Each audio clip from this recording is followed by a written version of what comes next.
Hello, I'm Dr. Monty Hayes, and this is a mini lesson for Kirkwood's Literature and Independent Study course. We've talked about the elements of literature. One of them is point of view. This is a term you're probably familiar with generally. It means basically the same thing when we talk about literary analysis. Whose point of view, whose perspective, through whose eyes do we see the events of a narrative unfold? One is first person. Maybe you learned this a long time ago when you studied grammar. A first person pronoun, I.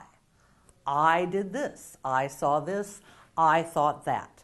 A character is telling the story and readers enter the story through that character's point of view.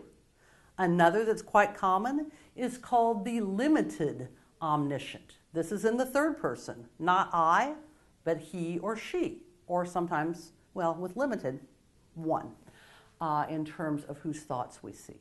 So omniscient means all-knowing. Limited omniscient, knowing something, knowing all that one character thinks, usually our protagonist or main character.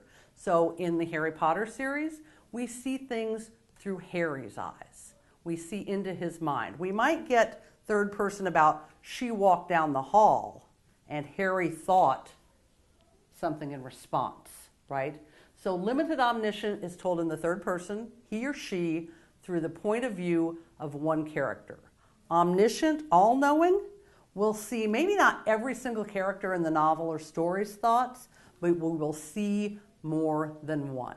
So points of view, occasionally we'll get second person, you, it's rare. What you'll most likely encounter when you're reading a work of fiction is the first person point of view of a narrator who is a character, or the limited omniscient, seeing things in the third person. He or she did this, Harry thought that, Harry felt misunderstood, told through the point of view of one character, or omniscient, all-knowing, in which the reader gets a glimpse inside the heads of several characters, told using the third person pronouns he and she.